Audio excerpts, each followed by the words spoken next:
सुप्रभात। मैं Pushpalata Chaurasia sacred heart school की अध्यापिका कक्षा 9वीं और 10वीं विषय हिंदी भाषा को लेकर आप सभी का स्वागत करती हूँ। बच्चों, प्रकरण पढ़ने से पहले मैं आपको आपकी पुस्तकों से अवगत कराती हूँ जो इस कक्षा में आपने पढ़नी है। पहली, हिंदी साहित्य सागर, जिसमें आपने संक्षिप्त कहानियाँ पढ़नी है। संक्षिप्त मतलब लघु, लघु मतलब छोटी कहानियाँ पढ़नी है। दूसरी, एकांकी संचय, एकांकी का मतलब होता है नाटक। और तीसरा, आपने सरस हिंदी व्याकरण पढ़नी है। बच्चों, पढ़ने से पहले मैं चाहती हूँ कि आप अपनी आंखें बंद कीजिए और हाथ जोड़िए। और आज मैं जो सुविचार मतलब थॉट जो मैं बोलने जा रही हूँ उसे आप ध्यान से सुनिएगा और अपनी जिंदगी में शामिल करिएगा। सुविचार इस प्रकार से है। शिक्षा और मेहनत एक ऐसी सुनहरी चाबी होती है जो बंद भाग्य के दरवाजे को भी बहुत आसानी से खोल देती है।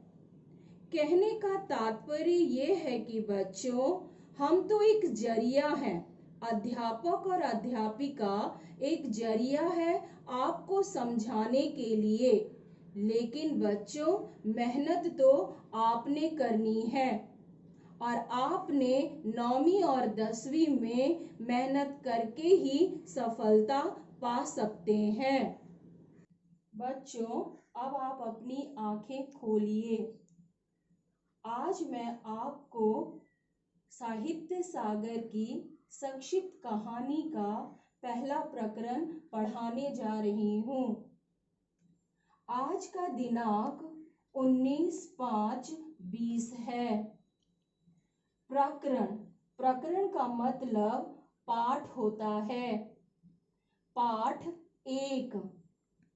एक पाठ का नाम है बात अठन्नी की, जो एक कहानी है और उस कहानी के कहानीकार श्रीमान सुदर्शन जी हैं, जो ये आप चित्र में देख रहे हैं। ये श्रीमान सुदर्शन जी हैं। बात अठन्नी की एक कहानी है। यहाँ पर बात का मतलब है सिर्फ।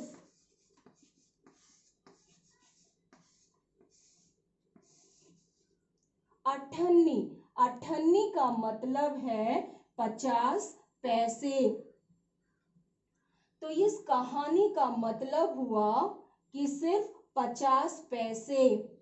ये कहानी सिर्फ 50 पैसे के इर्द गिर्द घूमती है और हमें भ्रष्टाचार से अवगत कराती है।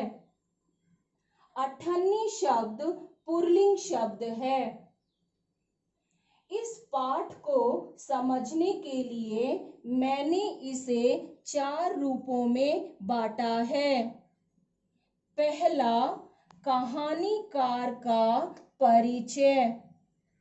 दूसरा, शीर्षक की सार्थकता, मतलब शीर्षक का क्या मतलब होता है।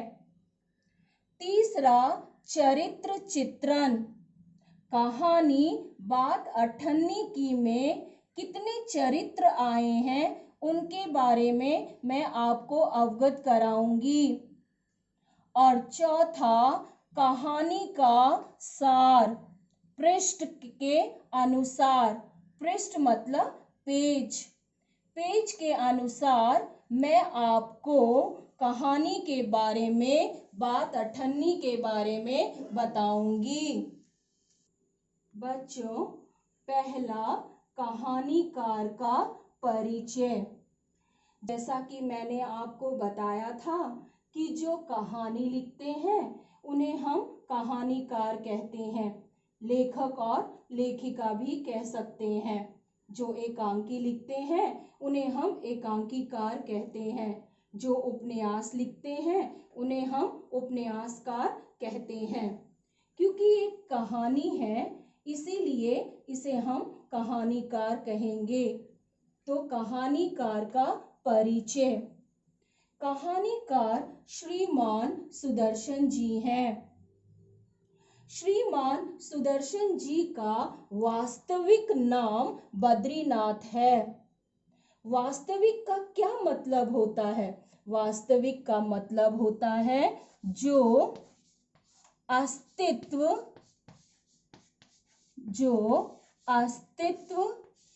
में हो, मतलब जो वास्तव में हो राशि के अनुसार, तो उनका नाम बद्रीनाथ था।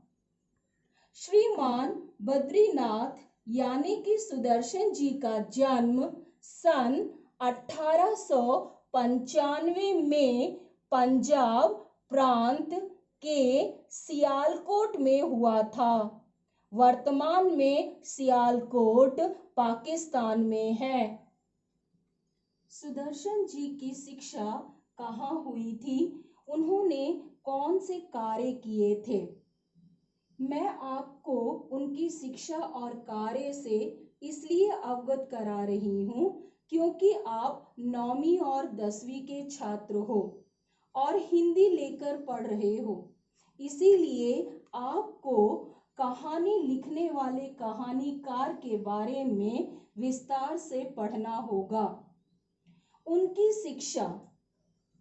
श्रीमान सुदर्शन जी स्कॉटिश कॉलेज से इंटरमीडिएट की परीक्षा उत्तीर्ण की थी। उन्होंने उर्दू भाषा में प्रकाशित दैनिक पत्र आर्य गजट के संपादक के रूप में भी कार्य किया था। श्रीमान सुदर्शन जी का दृष्टिकोण एक सुधारवादी था। वो समाज को स्वच्छ और सुदृढ़ बनाना चाहते थे और वो प्रेमचंद के युगीन कहानीकार थे। वो प्रेमचंद जी से बहुत प्रभावित थे। प्रेमचंद हिंदी साहित्य के सम्राट माने जाते हैं। श्रीमान सुदर्शन जी की रचनाओं में पहला कहानी संग्रह। उनकी पहली कहानी का नाम हार की जीत है, जो हिंदी साहित्य के सरस्वती पत्रिका में प्रकाशित हुआ था 1920 में प्रकाशित हुआ था। बच्चों, आपको पता होना चाहिए कि सरस्वती पत्रिका का प्रारंभ कब हुआ था और ये क्या है। सरस्वती पत्रिका हिंदी साहित्य की रूप गुण संपन्न पत्रिका है जो 1900 में इलाहाबाद के सन जनवरी में प्रकाशित हुआ था और 1903 से लेकर 1920 तक हिंदी साहित्य के लेखक महावीर प्रसाद जी इनके संपादक रहे हैं। तो जो भी रचनाएं करते हैं वो हिंदी साहित्य के सरस्वती पत्रिका में पहले प्रकाशित होती है। उनकी दूसरी कहानी पुष्पलता थी और तीसरी सुप्रभात। ऐसे उन्होंने बहुत सारी कहानियां अपने जीवन काल में लिखी थी। उनका उपन्यास परिवर्तन और राजकुमार है। श्रीमान सुदर्शन जी का मृत्यु। उनकी मृत्यु 16 दिसंबर 1967 को मुंबई में हुआ था। उनकी भाषा उन्होंने अपनी रचनाएं कैसे की, किस भाषा में की और कैसी थी उनकी भाषा। उनकी भाषा सहज, सहज मतलब सरलता, स्वाभाविक, स्वाभाविक मतलब कोई बनावट नहीं अपने आप में, तथा मुहावरेदार थी। मुहावरे मतलब एक ऐसा विशेष अर्थ जो वाक्यांश से प्रकट होता है। उदाहरण के रूप में अंग टूटना मतलब थकान से दर्द होना। गद्य, गद्य मतलब जो कहानी होता है उनकी पंक्तियों को हम गद्य कहते हैं। पद, जो कविताएं होती हैं उनकी पंक्तियों को हम पद कहते हैं। उनमें उनकी प्रवीणता थी। प्रवीणता मतलब होता है कुशलता, हर तरह की जानकारी रखने वाले थे। वो कुशल थे अपनी भाषा में। वो समाज को सुदृढ़ बनाना चाहते थे, पवित्र बनाना चाहते थे, कोई बनावट नहीं रखना चाहते थे। ऐसे थे। और उन्हें पटकथा यानी जो फिल्मों में पटकथा होती है उन्होंने भी उनमें लेख चलाया, कई गाने भी लिखे उन्होंने। ऐसे थे कहानीकार श्रीमान सुदर्शन जी, जिन्होंने बात अठन्नी की कहानी लिखी, जिसके बारे में आपने पढ़ना है। और आज आप कहानीकार श्री सुदर्शन जी के बारे में आपने पढ़ा पहले भाग में। दूसरे भाग में मैं बात अठन्नी के शीर्षक की सार्थकता से आपको अवगत कराऊंगी। हमेशा खुश रहिए बच्चों अपने माता पिता के साथ। धन्यवाद।